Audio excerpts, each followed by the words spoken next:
Shalom. Shalom à tous, Erev Tov, bonsoir à tous. On est très content de se retrouver avec Midreshet Yehuda Manitou. Et ce soir, on va parler de la Torah écrite, bien sûr, de Manitou. Et l'homme et son histoire comme image de la création. Bechavod Ravouziel. Erev Tov. Effectivement, on va un petit peu avancer dans le texte de Manitou et on va commencer à voir comment il interprète le premier chapitre de Bereshit. On avait vu la semaine dernière que pour lui, le premier chapitre de Bereshit, ça représente le façonnement, la formation du monde créé. C'est-à-dire qu'il ne s'agit pas de créer le monde en 6 jours, mais il s'agit de le former, de lui donner une forme.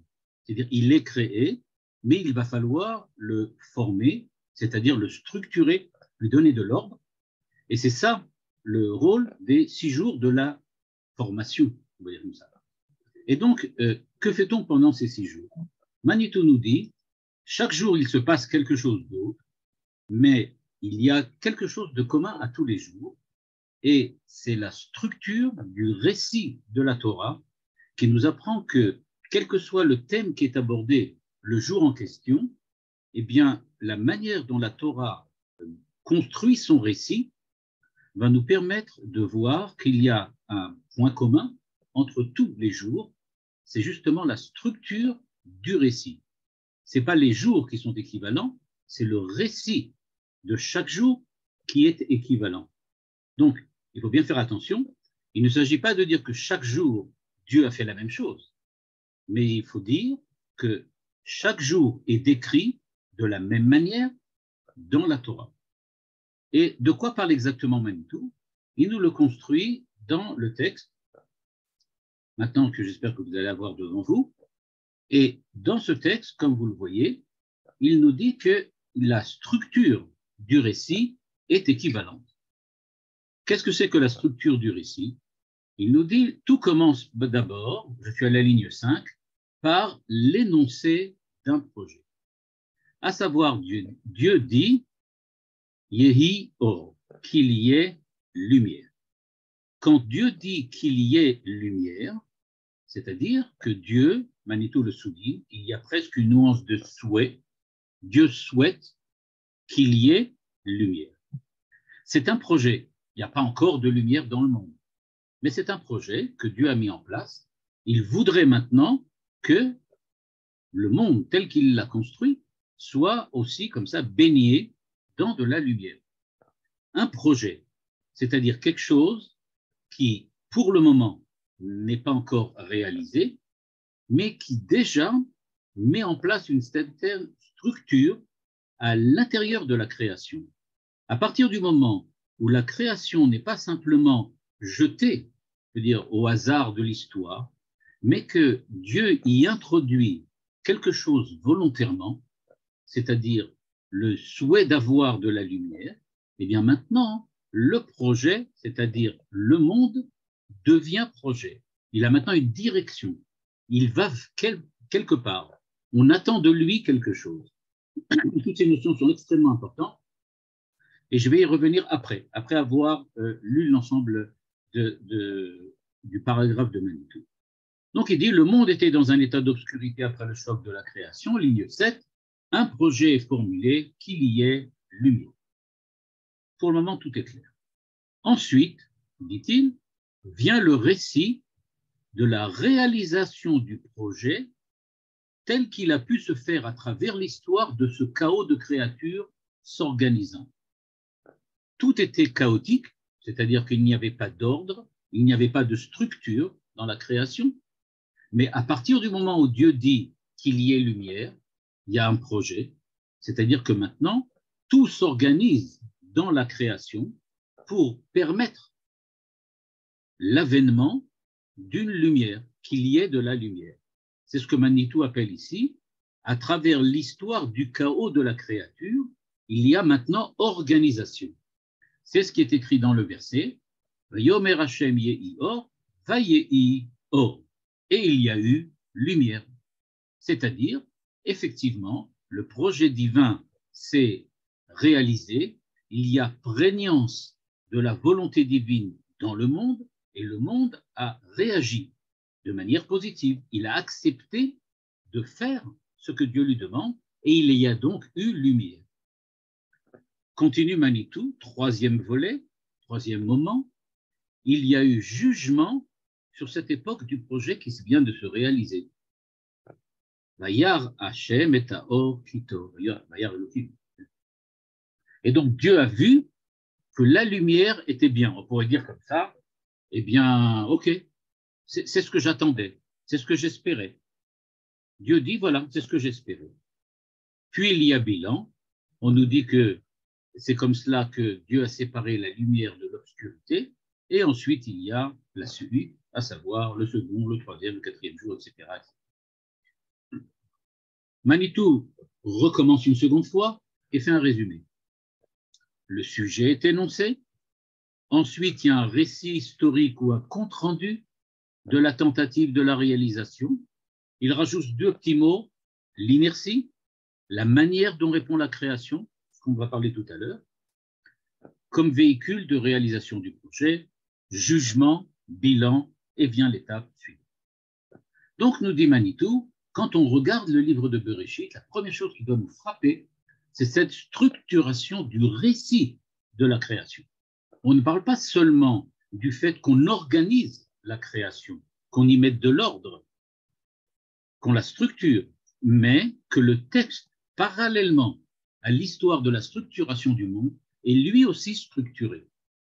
Comme s'il y avait besoin de structurer aussi bien le contenu du récit que le récit lui-même. Il faut qu'il y ait une organisation. Le monde s'organise, il y a la lumière, il y a les plantes, il y a les hommes, etc., et les animaux et les hommes. Eh bien, là aussi, il y a une structure. Il y a projet, réalisation, jugement, et on passe au suivant. Bilan, et on passe à la suite. Manitou nous recontinue toujours dans ce texte. La structure reste la même, avec les modifications nécessaires dans la forme et le fond, pour l'œuvre de chacune des différentes étapes. Évidemment, chaque jour, c'est autre chose. Même structure donc dans le récit de la Bible traitant d'une période de l'histoire du monde. Et donc de là, on apprend que ce n'est pas seulement au niveau de la création du monde qu'on va garder cette structure, mais que cette structure va pouvoir se retrouver.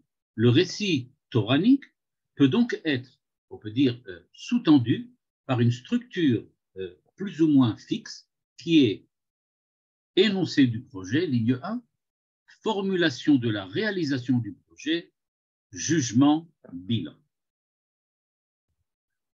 OK, je vais juste un tout petit peu avancer et, comme d'habitude, on va s'arrêter plus ou moins longuement. Jugement, nous dit Manitou. Qu'est-ce que ça veut dire juger?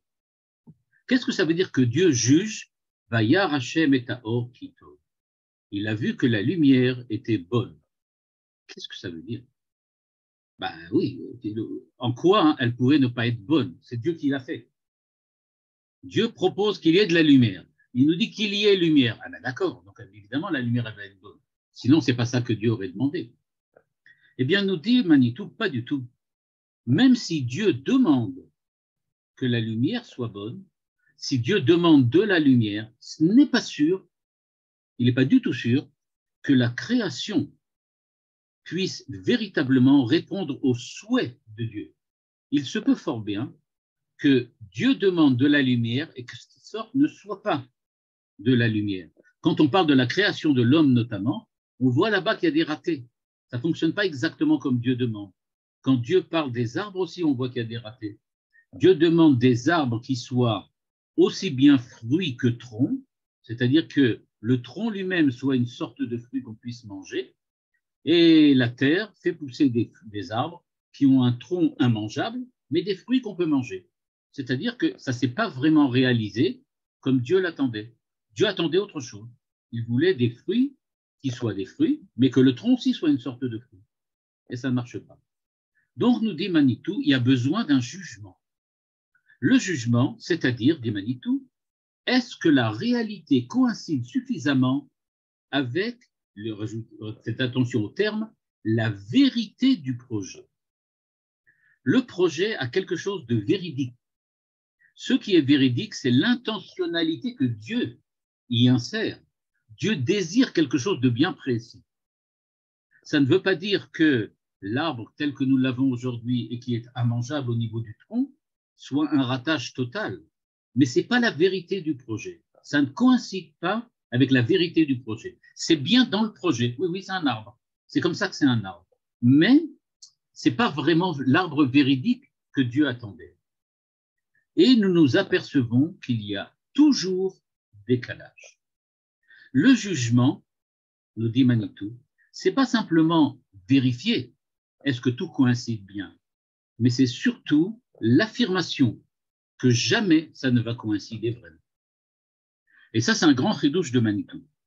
C'est-à-dire, nous dit-il, le jugement intervient quand Dieu vérifie si la réalisation de son projet est bien telle que lui en avait l'intention et qu'il découvre, je rajoute, à chaque fois que ce n'est pas réalisé comme il faut. Il y a toujours un manque, il y a toujours une inadéquation, il y a quelque chose qui ne va pas. C'est pourquoi, dit Manitou à la ligne 5, la Bible nous avertit a priori que nous sommes dans une étape du monde, que nous entrons à la naissance dans un monde où, ligne 7, un projet est en cours de constitution.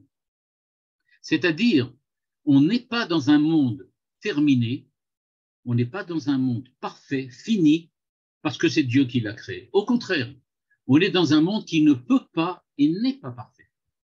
Et donc, s'il n'est pas parfait, il va donc falloir passer maintenant par de très longues périodes durant laquelle le projet de Dieu, pour arriver à sa perfection, va devoir passer par nombre d'étapes par laquelle il y aura des ratages, des corrections, de nouveaux ratages, de nouvelles corrections.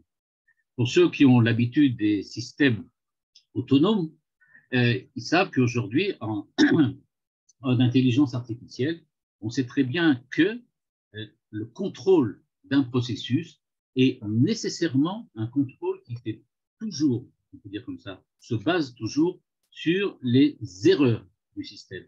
C'est-à-dire le système rate et on corrige. Donc il y a toujours ratage, correction, ratage, correction. On n'atteint jamais la véritable valeur qu'on désire avoir. Pour vous redonner un exemple très simple, dans vos appartements, vous avez maintenant des climatisations qui fonctionnent de telle façon que vous donnez une température et que plus ou moins on s'approche de manière très ferme autour à cette température que vous désirez. Mais en fait, on n'y est jamais vraiment et on passe toujours un peu au-dessus, un peu en dessous, un peu au-dessus, un peu en dessous. On rate, on corrige, on rate, on corrige et on reste dans une certaine fourchette, on peut dire comme ça, plus moins, qui nous permet de dire que voilà, on est arrivé à la bonne porte. Donc, nous dit-il, le projet est toujours en cours de constitution. Le Mashiach, la Géoula, eh bien, c'est quand on a terminé. Mais on voit que ça va prendre du temps. C'est pas évident. Et nous dit-il, le problème en plus, c'est qu'on est encombré à chaque étape par les déchets d'inadéquation des étapes précédentes, ce que les kabbalistes appellent les clipotes, les coquilles, les enveloppes, les écorces, les débris et les scories. On a tout le dictionnaire des synonymes. Et donc, nous dit Manitou, il y a deux problèmes qui se posent maintenant. Le projet de Dieu n'a pas été réalisé. L'arbre n'est pas mangeable. OK. Donc, le tronc n'est pas mangeable. Bon, maintenant, il va falloir arriver à un état dans lequel le tronc va devenir mangeable. Pour en arriver là, on va donc passer par des étapes différentes qui vont essayer de transformer ce tronc en quelque chose de mangeable, en fruit. Et donc, en attendant, toutes les formulations, toutes les formes que va prendre ce tronc sont tous des ratages, tant que ça ne sera pas un fruit. Et ça va nous gêner. Parce qu'on a pris l'habitude, par exemple, on a pris l'habitude que le tronc ne mange pas. Donc, on n'a pas envie de manger les troncs. Donc, personne n'a envie de faire du tronc de l'arbre un fruit. Et pourtant, il faut le faire. C'est ça le projet divin. Donc, on voit, on s'est habitué. Ensuite, on ne pense pas que ça soit possible. Enfin, on n'est pas non plus sûr d'avoir exactement une bonne méthode pour arriver à le faire.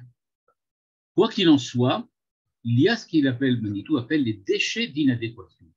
C'est-à-dire qu'on est gêné parce que chaque étape que l'on a traversée est une étape que l'on a cru à un certain moment de l'histoire définitive. On a cru qu'on était arrivé à la Géoula. On a cru que quand la Terre avait créé pour la première fois un arbre, et que cet arbre avait un tronc en bois qui n'était pas mangeable, on a cru que c'était ça l'arbre qu'il fallait. On s'y habituait, c'était que ça. Pour nous, c'était ça l'arbre.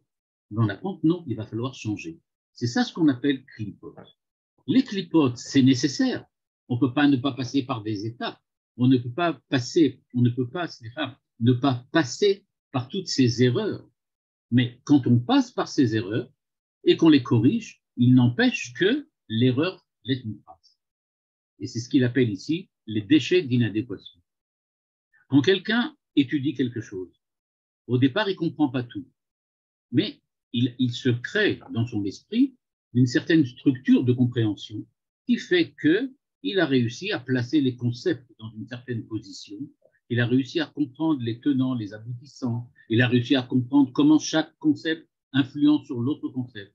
On lui demande de comprendre un texte qui va parler par exemple sur le récit de la Torah. Alors au départ, il comprend qu'il y a 4 étapes, comme nous a expliqué Manitou. Chacun se fait une image de ce qu'il comprend. Eh bien, cette image-là va nous gêner par la suite.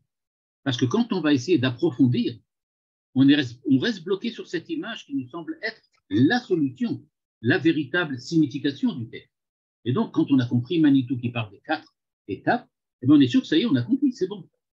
Quand on va lire la suite, on va voir que c'est beaucoup plus compliqué que ça. Mais on va être gêné par ce déchet d'inadéquation des étapes précédentes. C'est-à-dire que j'ai compris quelque chose, j'étais sûr que c'était ça la solution, mais en approfondissant, je découvre qu'il manque quelque chose. Et donc, il va falloir que je détruise tout pour recommencer. Le Rav Steinsaltz, quand il enseignait les textes du Admor Azaken de Chabad, de Lubavitch, et il nous disait qu'il y a un texte là-bas, dans le Tanya, plus exactement dans le Sha'ar HaYichud Va'emunah, qui se trouve au milieu du livre du Tanya, après la première partie qui est la plus célèbre. Il y en a une deuxième qui s'appelle Sha'ar HaYichud Va'emunah. Et bien, dans cette partie-là, le Baal HaTanya, donc le fondateur des Lubavitch, écrit qu'il y a un moment qui est extrêmement difficile. La Torah l'appelle que, dans un verset, ce moment, celui où il n'existe pas de tzaddik qui ne faute pas, qui ne tombe pas. C'est extrêmement impressionnant. Un tzaddik qui faute, comment un tzaddik peut-il fauter? Un tzaddik, en fait, nous dit Steinsaltz, il ne faute pas au sens de l'erreur, mais il faute au sens de la chute. Il chute. Pourquoi? Parce que pour passer d'une étape à une autre, que j'ai par exemple essayé de montrer, d'illustrer par le fait d'essayer de comprendre un texte, on est obligé de passer par une première étape de compréhension que l'on va ensuite détruire et recréer une seconde étape plus parfaite, meilleure. Ça ressemble, disait le Rav Steinsaltz, à quelqu'un qui monte sur une échelle. Eh bien, chaque échelon de l'échelle, c'est la stabilité d'une de nos compréhensions. À chaque fois que nous comprenons quelque chose, on est stable, on est sur un échelon d'échelle. Pour passer à l'échelon suivant, il va falloir passer au-dessus du vide. C'est ça la chute. C'est-à-dire que on ne peut pas ne pas se tromper, mais ce n'est pas une erreur. C'est comme si on disait, par exemple, que ce qu'est la physique de Newton est une erreur. La physique de Newton n'est pas une erreur, elle est juste, mais on en a besoin pour la dépasser. Et donc, nous dit Manitou, le jugement, c'est justement parce que l'on demande de te dépasser. Et puisqu'il faut que tu te dépasses, tu vas nécessairement avoir une chute. C'est-à-dire que tu vas devoir détruire ce que tu as fait et passer ailleurs, plus haut. Entre-temps, ce que tu avais fait avant devient un déchet d'inadéquation. L'ancien échelon sur lequel je m'étais appuyé pour monter à l'échelon suivant devient pour moi maintenant comme un obstacle parce qu'il est inadéquat, parce que je ne peux absolument rien en faire. Il y a quelque chose qui me gêne. S'il n'était pas là, si j'avais pu comprendre tout de suite comme il le fallait, je n'aurais pas eu besoin de passer par cet état-là et je n'aurais pas été gêné par lui. Et donc, dit Manitou, au fur et à mesure que le temps avance, Et là, on se rend compte, l'histoire intervient maintenant. Il y a l'histoire. Effectivement, le monde a été créé et maintenant, il y a 6000 ans qui se sont déroulés. Durant ces 6000 ans-là, eh bien, c'est, on peut dire, l'hécatombe, le champ de bataille, où on découvre l'hécatombe de tous les déchets d'inadéquation des étapes précédentes. Quand on arrivera à la Géoula, on regardera ce champ de bataille et on trouvera là-bas tous les cadavres sur lesquels nous avons dû passer pour arriver à cette situation, la situation de la Géoula, la situation du Mashiach. Donc il dit, au fur et à mesure que le temps avance, il y a de plus en plus de clipotes, mais malgré tout, une lumière tente à percer de façon de plus en plus évidente.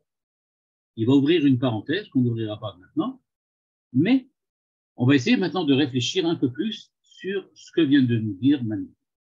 Il nous a donc dévoilé, c'est vraiment le terme, il nous avait donc dévoilé que, je reviens un petit peu en arrière, au fait de la semaine dernière, que le façonnement du monde, une fois créé, était en fait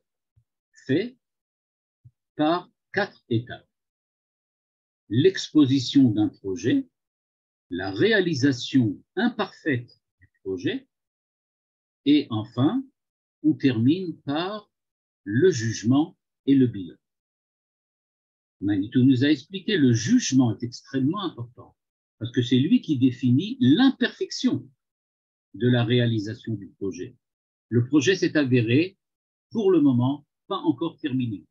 Il va falloir encore faire des efforts. Donc, c'est grâce au bilan, grâce au jugement, on va pouvoir dire que maintenant, on va devoir passer à l'étape suivante.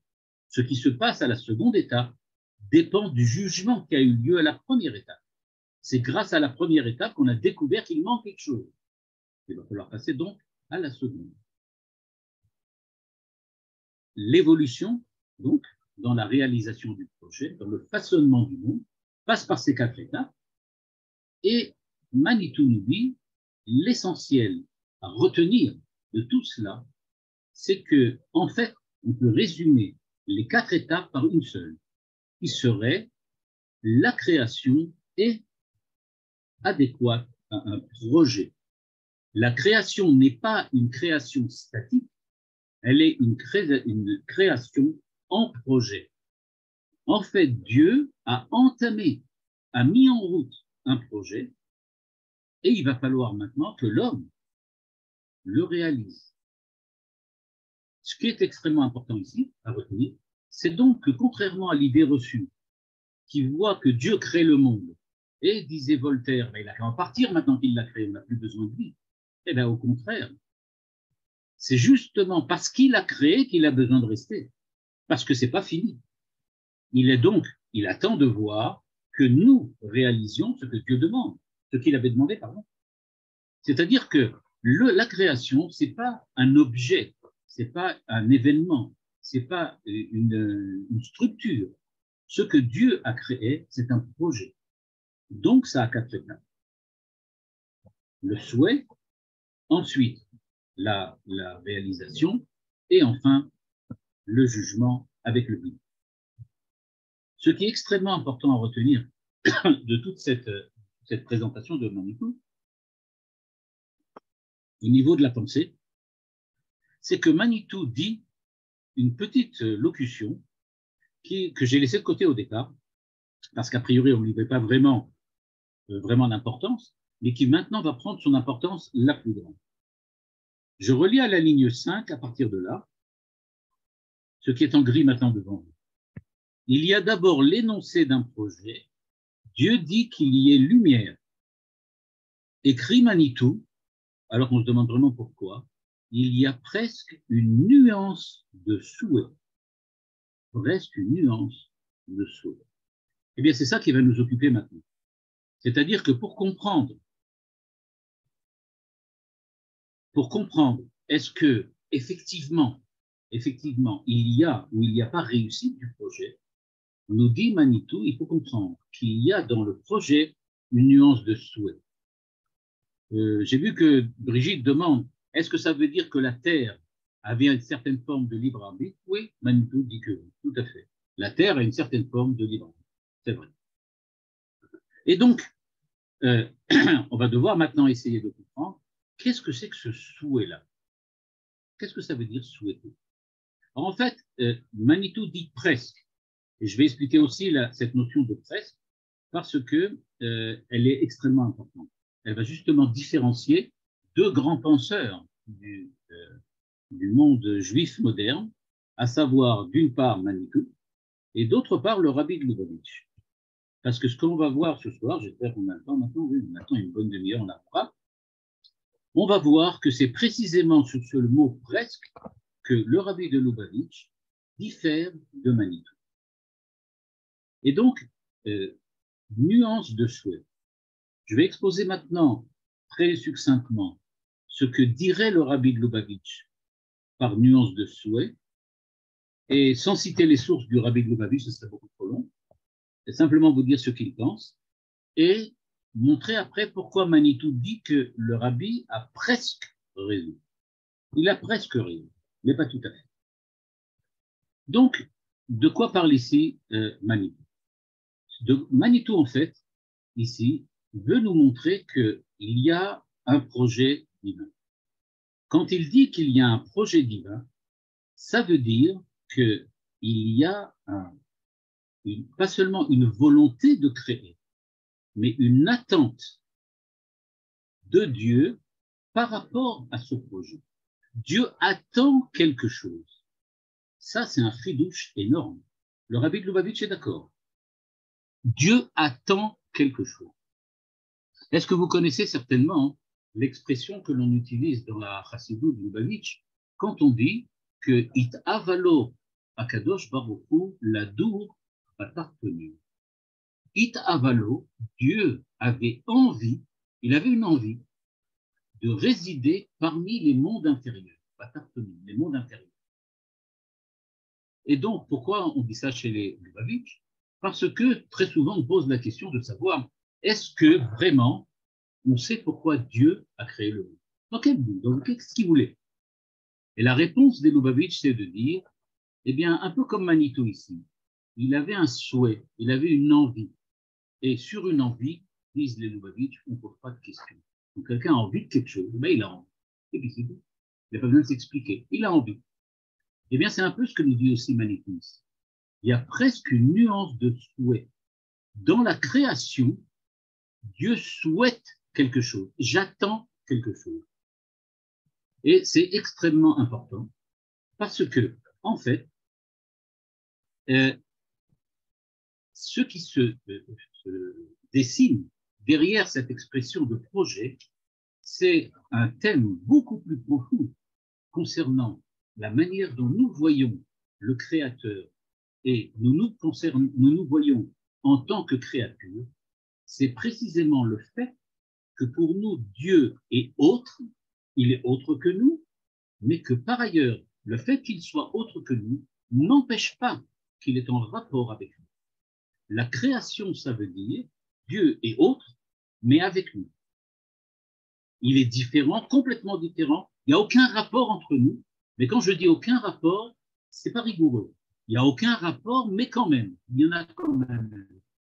À tel point que je peux considérer cet autre, ce divin qui est autre, comme un sujet, c'est-à-dire comme une personne, comme quelqu'un qui a un désir, qui attend quelque chose de moi. Et donc, nous dit Manitou, et tout ce que je dis ici, c'est aussi parallèle avec le Rabbi de Lubavitch. Quand on parle donc de Dieu un, Dieu créateur, on avait vu que Manitou insiste sur le fait que nous sommes une religion monothéiste, que Abraham était le premier monothéiste, c'est-à-dire celui qui dit qu'il n'y a qu'un créateur. Eh bien, quand on dit qu'il y a un seul créateur, c'est-à-dire que le créateur a un rapport de 1 à 1 avec la création. C'est-à-dire, nous sommes le sujet de son désir, de son projet, de ce qu'il attend. Nous sommes, nous, un, unifiés tous, la création en tant que telle, nous sommes tous l'objet du désir de Dieu. Dieu désire voir la création. Et on va voir que ça va créer chez nous, inversement, un désir envers lui. C'est-à-dire qu'il devient pour nous une personne, le créateur, l'unique créateur vers lequel nous nous tournons dans nos prières. Eh bien, ce qui se passe, c'est qu'il y a donc, on peut dire comme ça, une espèce de symétrie. Et la notion de projet que Manitou a introduit est précisément le point focal de cette symétrie. S'il y a un projet, ça veut dire que Dieu nous désire. Il attend quelque chose de nous. Ça veut dire que nous avons aussi à le désirer, c'est-à-dire à le considérer comme un sujet, comme quelqu'un, comme une personne vers lequel nous nous tournons. C'est seulement grâce à cela. Donc, il y a le désir de Dieu de l'homme, mais aussi le désir de Dieu envers l'homme. L'homme désire Dieu, mais Dieu désire l'homme. Vous connaissez certainement le titre, en tout cas, au moins du livre de Yoshua Heschel, qui disait l'homme, Dieu en quête de l'homme. C'est cette idée-là que reprend ici Manitou. L'idée de projet introduit donc une idée de partenariat. Nous sommes partenaires du Créateur. Donc, il attend quelque chose de nous, et nous aussi, on attend quelque chose de lui. Dans nos prières, on se tourne vers lui et on dit, s'il te plaît, on ne peut pas réaliser ce que tu attends de nous, on n'a pas les bonnes conditions. Chana, dont on apprend beaucoup sur la prière, on avait vu, eh bien, de Chana, on apprend par exemple que, on avait vu, si tu n'as pas les conditions pour réaliser ce que tu dois être, ben, tu ne peux pas le devenir. Chana dit, je suis une femme, donc je dois enfanter, mais tu ne me donnes pas d'enfant, alors qu'est-ce que je fasse? Je ne peux pas faire ce que tu me demandes. À toi de résoudre le problème. Donc, il y a ce partenariat. En fait, Dieu crée, nous dit Manitou. Mais quand il crée un projet, il crée un partenariat. Mais s'il crée un partenariat, ben, c'est-à-dire que la création n'est pas finie. Ce n'est qu'un projet. C'est quelque chose qu'il faut arriver à réussir et à terminer. Ben, cette création de projet, c'est précisément le but de ce partenariat, mais c'est surtout le fait que rien n'est fini, rien n'est terminé, rien n'est absolument fini. Il y a toujours une possibilité d'avancer. Et donc c'est ça le jugement, et c'est évidemment ça le bilan. Il faut un jugement à chaque étape, parce que nécessairement, dans cette relation entre l'un et l'autre, il faut savoir où chacun d'entre nous en est. Est-ce que Dieu a fait ce qu'il devait faire? Est-ce que nous avons fait ce que nous devons faire? Et alors, qui est donc Abraham? Qui va être Adam Arishon? Qui va être Moshe Rabbeinu? Le juif en général, globalement. Qui sommes-nous? Qui sommes-nous? La réponse de Manitou va être très simple, mais on l'entrevoit déjà depuis ce texte dont il parle maintenant, quand il parle maintenant précisément de cette relation particulière, de ce projet, qui est presque un souhait. Un souhait, c'est un désir. Je désire quelque chose. Je souhaite quelque chose. Eh bien, ce désir que Dieu a, eh bien, nous dit Manitou, eh bien, il faut bien que quelqu'un l'accepte. Dieu attend quelque chose, il désire, mais et qui va réaliser ça là-bas? Être juif, ça va donc être se présenter comme celui qui est prêt à prendre personnellement ce désir et essayer de le réaliser pour l'ensemble de l'humanité, avec tous les risques que ça comporte. C'est pour ça, par exemple, dit Manitou, que prier, c'est prendre un grand risque. Donc, on voit bien que cette notion de projet que Manitou introduit ici, avec cette petite remarque en fait, ce projet, est-ce que ce ne serait pas presque un souhait de Dieu? C'est-à-dire, est-ce que c'est pas, on ne pourrait pas en parler comme d'un désir? Eh bien, précisément, c'est ça le problème que va soulever Manitou quand il va parler du fonctionnement de la société. C'est-à-dire qu'il va donc nous montrer que la société va découler précisément du fait que la relation entre l'homme et le créateur est une relation qui se trouve autour d'un projet qui est un souhait, un désir divin. Et donc ça veut dire que pour nous, que je veux dire, c'est peut-être pas du tout neuf pour vous, pas pour moi, ça l'a été quand j'ai lu ce texte de Manitou. Il y a quelque chose de très important.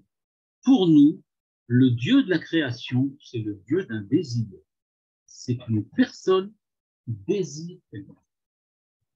Et c'est de là que va découler toute notre position par rapport et face à lui. Être face à Dieu, être face à la transcendance, ça veut dire reconnaître que Dieu désire quelque chose et que c'est à moi de prendre la responsabilité, d'endosser la responsabilité de ce qu'il demande. En gros, je ne sais pas si vous avez peut-être vu cela dans les textes de Emmanuel Lévinas, quand il parle d'autrui, quand il parle souvent d'autrui, Emmanuel Lévinas parle, nous sommes tous responsables, mais moi plus que les autres. C'est pour autre chose. Le mot désir, quelqu'un demande quel est en hébreu, quel est le terme. Alors désir, on peut dire ta'ava, c'est le terme. Le terme qu'utilisent les Lubavitch. Donc ils disent it avalo dira batarton. Ta'ava, désir. On peut aussi dire ratson, mais c'est déjà plus large. En tout cas, c'est pour cela que Dieu parle. À partir du moment où il y a désir, c'est-à-dire à partir du moment où il y a ta'ava, où il y a projet, nécessairement il y a parole. Parce que celui qui a un projet, qui élabore un projet, va devoir évidemment en parler et s'expliquer. Il doit s'expliquer sur ce projet. Qu'est-ce qu'il attend? Eh bien, Dieu a parlé quand il est venu au mont Sinaï et qu'il a dit aux enfants d'Israël, Anochi Hashem Elokecha asher hotzeticha me'eretz Mitzrayim. Comme s'il disait, c'est moi le père du projet. C'est moi qui a envie de voir un monde. J'ai envie. C'est comme ça. J'ai une tava, comme disent les Lubavitch. Et donc, quand il va et qu'il se présente de cette façon-là, eh bien, il nous parle et il nous dit, voilà, c'est moi. Donc, je vous donne la Torah, c'est-à-dire, je vous propose un moyen, un chemin pour réaliser ce projet. Et donc, si on essaye de comprendre ça comme ça, eh bien, on comprend donc que toute la Torah va tourner autour de la volonté divine, du ratson, de la ta'ava, du désir de Dieu. Vous pourriez me dire, oui, mais enfin bon, c'est bien équilibré, mais enfin bon, est-ce que c'est vraiment comme ça? La réponse, elle est que ça peut difficilement être autrement, ne serait-ce qu'au point de vue de la logique de la création et du monothéisme, comme l'a expliqué Manitou. Mais je voudrais rajouter une petite indication, une petite illustration qui pourra vous montrer en quoi c'est véritablement fondamental. Comme je l'ai expliqué maintenant, le mont Sinaï représente le fait que Dieu se tourne vers les enfants d'Israël pour leur parler de ce projet et leur montrer quel est le chemin à suivre pour réaliser le projet. La question qui vient ensuite, c'est alors, quel est le Dieu qui s'est présenté? Dans le début du livre de Shemot, quand Dieu rencontre Moshe, et que Moshe lui demande quel est ton nom? C'est-à-dire, il ne lui demande pas comment tu t'appelles. Dieu te parle, tu te doutes bien de qui c'est. Donc, il a une prophétie, il voit, il entend, il parle avec Dieu, c'est clair, il sait bien qu'il parle. Et quand il demande quel est ton nom, il demande de quelle manière, dans quel but, c'est-à-dire de quelle façon le projet que tu as a-t-il besoin de passer par le mont Sinaï et la sortie? Qu'est-ce que ça va jouer dans le cadre de ce projet? Et ce qui est très intéressant, c'est que Dieu lui répond Eyé, Asher, Eyé. Je serai ce que je serai. Eyé, Asher, Eyé. Je serai ce que je serai. Et contrairement à Thomas d'Aquin, par exemple, et encore d'autres penseurs chrétiens, Dieu n'a pas dit Ani, Asher, Ani. Je suis celui qui est. C'est comme ça que c'est traduit dans la Bible chrétienne. Je suis celui qui est. Le Dieu, c'est pas ce qui est écrit. Et Yé, Asher, Yé, je serai ce que je serai. C'est comme si Dieu dit, le projet est tout ouvert. Je serai dans le futur ce qu'effectivement on découvrira dans le futur, quand ça se sera réalisé. Il y a une part de liberté qui est entrée maintenant dans le cadre de la création. La création va respecter la liberté de l'homme parce que cette association, ce partenariat entre Dieu et l'homme va passer par la liberté humaine qui va figurer la réalité de la rédemption, la réalité de la Géoula, la réussite du projet d'une façon absolument originale. D'une certaine façon, mais c'est une expression, comme si Dieu ne savait pas ce qu'il va voir à la fin. Il attend de l'homme. Ça peut rater. Je rappelle ce que Néer disait. Donc, il parlait de l'État d'Israël et de l'État d'Israël comme le troisième Beth Amikdash. Il disait, ça peut encore rater. C'est-à-dire qu'il y a quelque chose. La liberté de l'homme, c'est pas rien, c'est pas un jeu, c'est une réalité sérieuse. Effectivement, ça peut aussi rater, mais on sait que c'est faux, ça va pas rater. Dieu a dit que ça va. Il n'empêche pas moins que le projet, c'est celui qui sera au futur. Et donc, on a dans ce futur qui intervient, on a donc quelque chose qui est plus ou moins contradictoire. Le futur est ouvert. Pourquoi? Parce que c'est un projet. Pourquoi? Parce que Dieu donne la liberté à l'homme. Et l'homme va essayer de le réaliser. On sait que l'existence humaine, l'existence ou l'histoire humaine va être un champ de bataille dans lequel il y aura tous les cadavres de tous les déchets des inadéquations. Tous les ratages, on va les découvrir au cours du temps. Donc le futur est ouvert. Mais en fin de compte, qu'est-ce qu'on recherche, nous, en tant qu'hommes? Eh bien, nous dit Manitou, c'est presque un souhait. C'est-à-dire, il y a au départ, il y a quelque chose qui change. C'est-à-dire que Dieu, quand il a créé l'homme de telle façon qu'il sait que la liberté débouchera en fin de compte sur une fidélité de l'homme à lui-même, c'est-à-dire que l'homme, grâce à la Torah, grâce au mitzvot, va réussir à se construire, à se parfaire, à devenir l'homme parfait. Et cet homme parfait qui est celui que Dieu attend, que Manitou appelle Ben Adam, celui qui est digne d'être le fils d'Adam Arishon, celui qui est digne d'être à la suite du premier homme, celui qui a été créé par Dieu, et que cet homme-là, en fait, va pouvoir effectivement devenir ce qu'il est déjà, à cette fidélité à lui-même, grâce au désir de te rapprocher de Dieu et au désir de réaliser le projet de Dieu. Et donc, nous dit Manitou, nous sommes là pour réaliser le projet. La réussite du projet est déjà inscrite dans nos gènes, c'est déjà là. Mais il faut passer par toutes ces étapes-là pour arriver véritablement à le décanter et en arriver à ce que Dieu attend. Donc, il va falloir rester fidèle à nous-mêmes dans le sens de Torah ou mitzvot.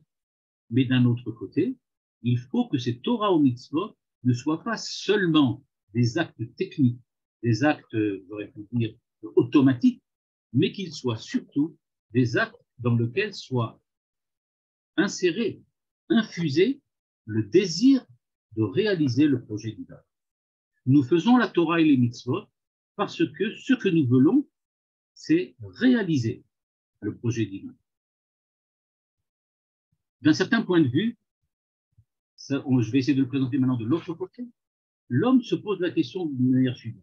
Maintenant, j'ai présenté plutôt le côté qu'est-ce que Dieu attend de nous. Et maintenant, on va essayer de voir quelle est la réponse. Qu'est-ce que nous essayons de faire? Qu'est-ce que nous allons essayer de faire? Donc, le problème de savoir, donc, c'est comment fonder cet avenir. Comment on va pouvoir ouvrir le futur? Dieu nous donne un projet, mais comment je vais le laisser ouvert?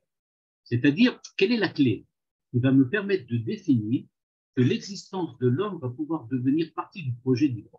Comment je vais pouvoir faire ça? Comment je sais que je fais partie du projet divin?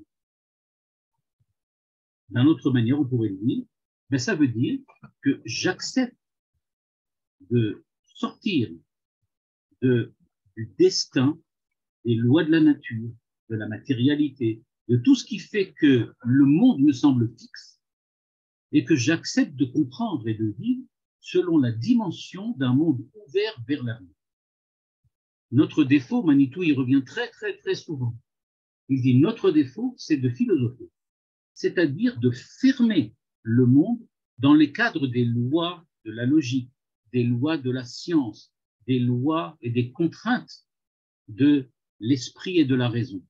Et quand on enferme tout ça dans la raison et que tout doit trouver une explication, même la liberté, eh bien dans ce cas-là, on arrive en fin de compte à faire disparaître la liberté. Le monde, au lieu de s'ouvrir sur un avenir, devient un monde fermé, absolument fermé.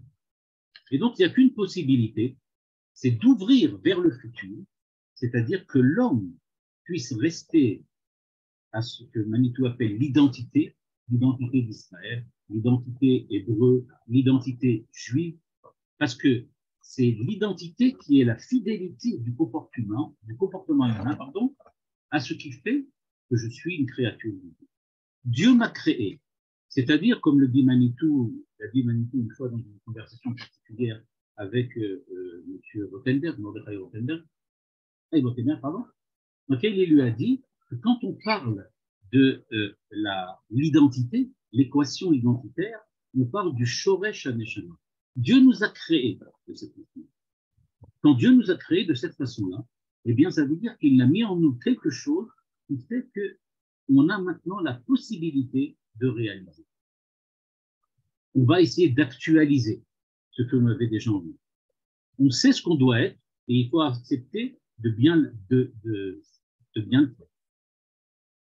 Le dernier élément qui est important, c'est que si d'une part, l'homme, comme je viens de l'expliquer, a le désir de rendre à Dieu, a le désir de se rapprocher de Dieu, a le désir d'aimer Dieu, c'est-à-dire de revenir vers lui, d'essayer de faire ce que Dieu demande, d'être en partenariat avec lui, d'être avec lui dans le projet, est-ce qu'il y a véritablement la place pour une seconde dimension de la réaction humaine qui est celle de la peur et du respect? Avat Hashem, on comprend. Dieu m'a donné un projet, je suis en partenariat avec lui, je suis son ami, et bien donc c'est normal que je l'aime, je veux être avec lui, je l'aime par amour, j'essaye de m'approcher. Mais on sait bien, le Rambam, qu'il y a une deuxième dimension, qui est la dimension de la crainte, du respect, de l'éloignement. Le fait que Dieu est transcendant, et le fait que Dieu soit transcendant, ça fait que moi, je me sens très, très, très petit, presque inexistant vis-à-vis de lui. Et donc, comment peut-on arriver à, d'une part, craindre à Dieu et d'autre part, s'approcher? Et bien, dans la crainte de Dieu, je répondrai à M. Joseph sur la différence avec le rabbi tout de suite. Et donc, dans la crainte de Dieu, il y a effectivement quelque chose de très important. Qu'est-ce que ça veut dire que je crains? Je crains ne pas être à la hauteur. Je crains ne pas être à la hauteur. C'est ce que M. Neher souligne. Peut-être que je vais rater. Peut-être que je ne réussirai pas. Peut-être que je suis indigne du projet de Dieu. Dieu désire un homme, mais l'homme lui répond, franchement, tu n'as rien à chercher chez moi. Non, je ne suis pas ça. Moi, je ne pourrais pas le devenir. Je ne peux pas. Ce n'est pas possible. Et donc, la crainte, elle vient ici sur la base de l'amour. Je t'aime tellement que je me sens absolument incapable d'être à ton niveau. Je ne pourrais pas être à ton niveau. Donc, je raterai. Le projet que tu me proposes, j'ai aucune chance de le réussir. Ça ne marchera pas. Ça ne peut pas marcher. C'est pas fait pour moi. Moi, ça me dépasse complètement. C'est ça ce qu'on appelle la crainte. Tout ce que j'ai dit maintenant, c'est comme le rabbi de Lubavitch aurait dit. Comme Manitou aussi l'a dit. Où est la différence? Je me demande monsieur. Eh bien, très simplement, elle est là. Est-ce que c'est vraiment ça jusqu'au bout? La réponse de Manitou est non. Ça pourrait être presque un souhait. Ça pourrait être presque décrit comme un désir. Dieu nous désire, nous le désirons. Et donc, nous le craignons. Ça aurait pu être comme ça, mais ce n'est pas vraiment. Pourquoi? Parce que, comme je l'ai expliqué maintenant, il y a Shoresh HaNeshama. Dieu sait que ça réussira quoi qu'il arrive. Et donc, on ne peut pas présenter le monde comme absolument à 100% l'objet du désir de Dieu. Non, Dieu n'a pas d'envie, il n'a pas de désir. Alors donc, qu'est-ce qu'il a d'humanité? Il n'a pas un envie et un désir dans le sens que le rabbi de Lubavitch insiste, savoir le fait qu'il attend de nous quelque chose, etc. Non, c'est pas exactement ça. Pourquoi c'est pas exactement ça? Parce que le Shoresh HaNeshama de l'homme, le fait que l'homme est lié à Dieu, fait que c'est pas vraiment un désir, mais c'est déjà une réalisation. Il y a dans ce désir une dimension de réalisation qui est présente depuis le début. Depuis le début, ce désir se réalise. Ce que Manitou présente, c'est pas le monde comme une tension vers Dieu et Dieu vers une tension vers l'homme, mais c'est déjà on peut dire comme ça, une marche commune du monde et de l'homme. Dès le départ, l'homme et Dieu marchent ensemble dans le projet. C'est pas qu'on s'attend l'un l'autre. C'est pas qu'on espère l'un l'autre. On espère réussir, oui, mais on espère parce qu'on sait qu'on va le réussir. parce que Manitou aussi. Et c'est ça la petite différence avec le Rabbi Lou. C'est pour ça que dans la Chassidut Chabad, on verra qu'on parlera, par exemple, de l'acosmie, c'est-à-dire que le monde, d'une certaine façon, face à Dieu, il n'existe pas vraiment. Parce qu'en fait, il est incapable de réussir ce que Dieu a demandé. Il y a un peu ce pessimisme dans la Chassidut. Le fait qu'on n'est jamais capable de réussir à faire que Dieu soit là. Alors, qu'est-ce qu'on fait? Alors, on dit, bah, le monde, c'est pas vraiment ça. C'est pas vraiment le monde. Le monde, il est un petit peu, il est raté. On attend quelque chose qui dépasse le monde, qui soit hors du monde. Ce qu'on appelle le bitul dans la Chassidut. Le fait qu'il faut s'annihiler, s'anéantir. Il y a quelque chose comme ça. Alors, on ne s'annihile pas tout à fait jusqu'au bout. Le Rabbi Lubavitch est tout à fait conscient, lui aussi, qu'il y a cette dimension. Mais il le dit. On ne s'annihile pas complètement, mais quand même, un petit peu. Chez Manitou, ça n'existe pas. Il n'y a pas d'annihilation du tout. Au contraire. Chez Manitou, le monde tel qu'il est, les lois du monde telles qu'elles sont, c'est précisément une des manières de Dieu d'être présent.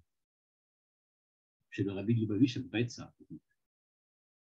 Donc, pour en revenir à Manitou, on va finir, je vais donc juste vous montrer le texte pour qu'on puisse voir, terminer, pendant que je peux écouter quelque chose. Je n'arrive pas à voir le.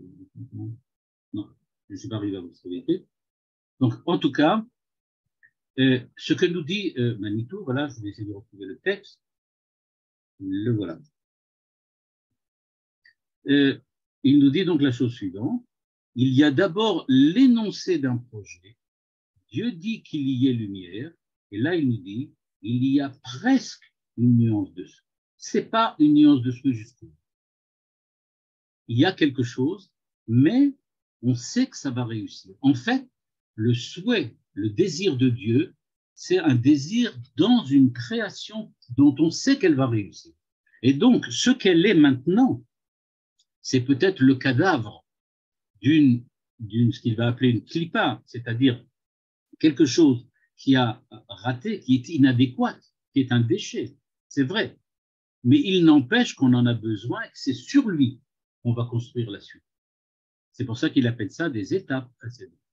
Donc, pour Manitou, il y a ce désir, tout ce qu'a dit le Rabbi de Lubavitch, il y a, mais pas de façon absolue à 100%. Parce que chez le Rabbi de Lubavitch, il y a une certaine manière de rejeter le monde, de dire que le monde est en fin de compte raté, alors que Manitou dit non, au contraire. Le monde est réussi complètement, et c'est grâce aux clipotes aussi qu'on arrive à protéger le fruit qui est à l'intérieur. La coquille, l'enveloppe, tout ce qu'il a ramené ici, les débris, tout ça, c'est une partie de la réalité que l'on essaye de protéger parce qu'elle protège, elle aussi, le fruit qui est à l'intérieur. La coquille de l'œuf protège l'œuf qui est à l'intérieur. Eh bien, ici, c'est pareil. Toutes les erreurs protègent la suite. Sans les erreurs, on ne serait pas arrivé à la solution et à la Géoula.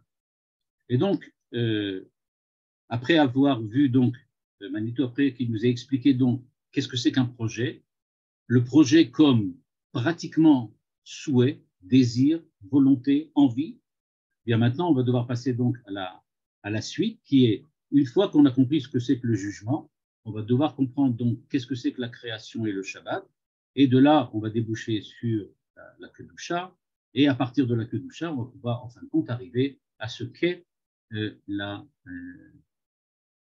liberté de l'homme et surtout la société. Comment créer une société qui soit véritablement une société telle que la Torah la demande.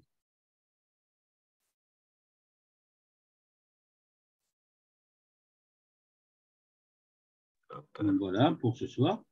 Toda, merci beaucoup.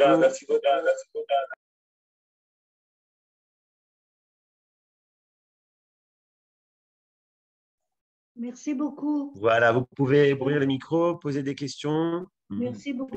C'est des questions rapides. Merci beaucoup. Et Brigitte, est-ce qu'on a répondu à ta question? Ah non, pas vraiment, surtout que Yoëlla a posé la même question d'une manière différente. Si la Terre a un libre arbitre, alors le libre arbitre n'est plus la spécificité de l'homme. Et ce que dit Manitou, je me sens qu'on avait peut-être parlé de ça quand on avait étudié à Soda Ivry, à un moment il y a quelques années peut-être. avant le Covid, c'était. Il y a effectivement une certaine forme de liberté, il y a une certaine forme de liberté dans le monde tel qu'il est, et pas seulement chez l'homme. Ce qui reste de la liberté chez l'homme, c'est un reste, c'est un résidu. Mais il y avait une liberté beaucoup plus générale dans le monde. Les choses étaient plus libres de choisir d'être elles-mêmes. C'est comme ça qu'ils voient les choses. Ne le sont plus, elles ne le sont plus. Ben, aujourd'hui, c'est difficile de le voir. En tout cas, difficile de le voir. Surtout parce que nous avons ce que Manitou appelle l'esprit scientifique, c'est-à-dire le fait que nous essayons toujours de comprendre le monde selon des règles et des lois et des limites. Donc, c'est difficile de voir là où il y a de la liberté. Pour nous, la matière, le monde de la matière, ce n'est pas un monde libre. C'est un monde qui subit les contraintes de lois qu'on peut déterminer logiquement. Si je me rappelle bien, dans l'enseignement de Manitou, il explique que jusqu'à la création de l'homme, justement, il y avait un libre arbitre de la création. Et à partir du moment où il y a la création de l'homme, alors pour laisser le libre arbitre à l'homme, Dieu, d'une certaine manière, est obligé de retirer le libre arbitre au monde et de le concentrer dans l'homme. Si c'est un petit peu ça l'idée, c'est un peu ça. Et je ne sais pas si vous vous rappelez, à un moment, j'avais donné un cours, justement dans le cadre de Midrashet Yehuda, dans lequel j'avais parlé de la pensée de Rav Luria. Et là-bas, dans la pensée du Rav Luria, le Rav Luria a aussi exactement la même idée dans laquelle il dit Dieu a fait le tzimtzum, c'est-à-dire qu'il a pris tout ce qu'il y avait de positif pour le mettre dans un plan. Et donc, la liberté du monde entier s'est réfugiée à l'intérieur de l'homme, se concentrer. Donc, vous pourrez retrouver ce cours, c'était il y a à peu près 1 an et demi, puisque le Rav Luria, c'était… Oui, c'était dans la série d'avant. cette époque-là. Là-bas, j'avais parlé de la notion de Tzimtzum chez le Rav Luria, c'est ça l'idée du Tzimtzum chez le Rav Luria. D'autres questions, d'autres réactions, chers amis? Oui, mais c'est grâce à l'esprit scientifique que justement, on peut faire tous les trucs qui manquent. On peut aussi faire des tas d'abus, mais c'est vrai, mais maintenant, je ne sais plus ce que c'était, c'est des haricots qui s'appellent mange-tout. On invente tout le temps des nouvelles plantes et des nouveaux trucs. Et je ne pense pas qu'il y ait un problème pour inventer un arbre qui se mange. C'est possible. On est même capable de changer le sexe des gens, des poussins dans l'œuf, pareil. Donc, très certainement, on est capable de faire beaucoup de choses aujourd'hui de point de vue scientifique. Mais encore une fois, tout ce qui se passe au niveau scientifique, ce n'est qu'un petit passage. C'est encore autre chose. On doit encore dépasser tout ça.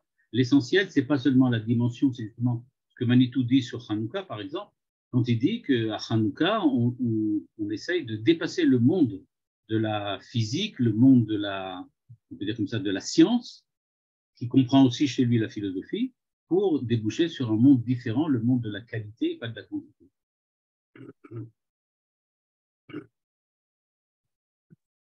À propos de projets, je ne sais pas si vous avez été touché par la vague des codes de la Torah. Alors, alors, dans les codes de la Torah, si on prend la fin du premier chapitre, etc., et qu'on compte par étape de 7, on trouve le mot Israël. Oui. Et Manitou dit, c'est ça le projet du 7e jour. C'est Israël. Exact. C'est les créations de l'homme. Ça, on va en parler par la suite. C'est savoir qu'est-ce que c'est Israël à l'intérieur de l'humanité. Mais quoi qu'il en soit pour Manitou, rappelez-vous toujours de la différence avec le Rabbi Lubavitch, que lui, il parle du Shoresh HaNeshama, c'est-à-dire qu'il dit que dès le départ, ça ne peut pas rater, ça ne ratera pas, c'est pas possible. Donc, il y a quelque chose de sûr dès le départ. Donc, dès le départ, il y a Israël. C'est ça le but du projet, il y a Israël. Mais Israël qui a un rôle, qui doit prendre sur lui la réussite du projet divin, pas seulement pour lui, pour l'ensemble de l'humanité.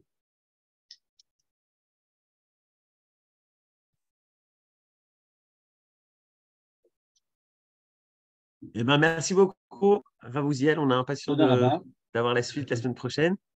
Et on a cours avec le Rav Samuel Elican dans 12 minutes. Shalom à tous.